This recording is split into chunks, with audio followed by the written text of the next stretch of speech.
Hello, good afternoon sa inyong lahat. Nakita niyo yung bahay ng sister ko. Ginagawa. Patagawa kami ng bahay. At ako ito, na bagong ligo lang ako. Pero, ganun pa man, narinig akong na balita si Trillanes about to VP Sara Duterte.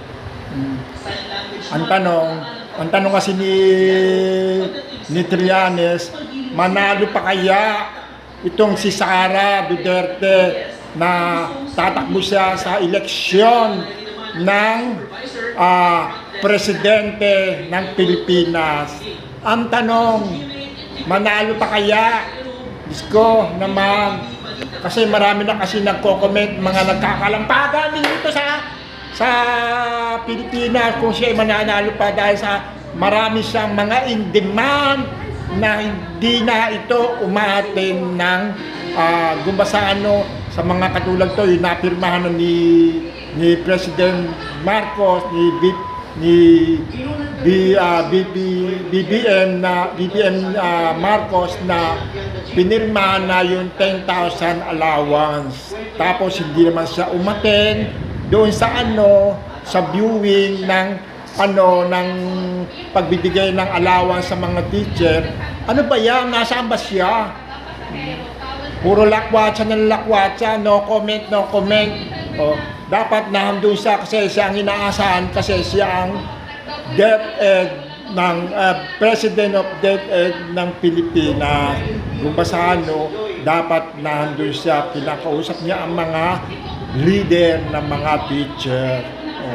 Manalo pa kaya yan? Pero kung sa akin, agree ako. Parang tiwalays na ako, parang di naman nanalo yan kasi isa pa dyan, yung mga paninira ng angka nila, sinisiraan nila ang angka ng mga Marcos, lalo na ito si Baste Duterte. Sinisiraan niya yung ating Pangulo, pagkatapos hihingi siya ng sorry. Aba, hindi yung ganun kadali. Aba, mahirap yung ganun. Pagkatapos itong Tatay Digong, magpunta pala ng Japan. Nako, ano ba yan? 21 katao lang ang umaten. Dumayo pa sa doon sa Japan. Ano ba yan? Tapos yung mga tao hinikayat niya pumunta sa prayer rally sa Japan. Pero bayarin. Mga bayarin pala doon ng mga tao. Siyempre kailangan nila ng pera. Yung iba siguro, nagpunta pa ng Japan, galing Pilipinas, nagpunta pa ng Japan, namasahe pa. Ano ba yan? Bakit doon pa dumayo? Dito na lang sa Pilipinas. Ay, nakakahiya.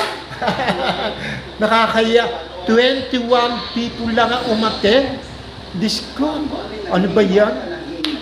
Grabe naman yung mga nila.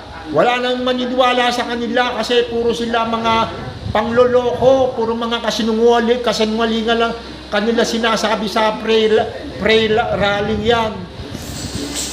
Tapos magsasalita pa, magmumura pa, tapos sasabihin paninira ang ating Pangulo, bangag, adik, may hinihigit na pulburon, pero yung dalawang anak niyang pusumuno na humihigit ng pulbur na ganyan. Diba? Yun lang ang parang sa akin, hindi na sila ewan ko lang sa akin lang kung ako lang tatanungin posibilidad na parang hindi niya manalo si Sara. Kasi yun ang yun ang huli panlaban nila Pero meron pang dalawa, si Pulong at saka si Baste. Siguro mga lalaban yung mga vice president. Pero parang malabo na, hindi niya mananalo. Kung ako lang ang tatanungin sa kanila, hindi ko sila iboboto. Kasi mga pro-China yan. Hindi ko sila iboboto sa tulang. Kailan ko pa sila iboto? Ngayon pa, nabudol lang ako. Dapat nga si Sara tsaka yung mga anak, dapat kampi sila do kay Pangulong BBM na tulungan man lang niya. Tapos yung tatay niya, paninira. Diyos ko, ano ba yan? Yung Tama ba itong nabalitaan kong 47 million? Inilipat din sa pan ng DBM pan. Grabe. Ang laki. Kaya sinabi ni Trillanes na si Digong number 1 na magnanakaw. Nakakahiya. Yan ba ang ang mabuting tao na sira na sila? Sira na sila sa tao. Hindi na yan mga kung ganyan, hindi ko sila iboboto. O, paano po, hanggang dito na lang po ang aking sasabihin sa inyo. Sana po ay pakilike lang naman po yung aking YouTube channel. Maraming salamat po. Sige po, bye-bye!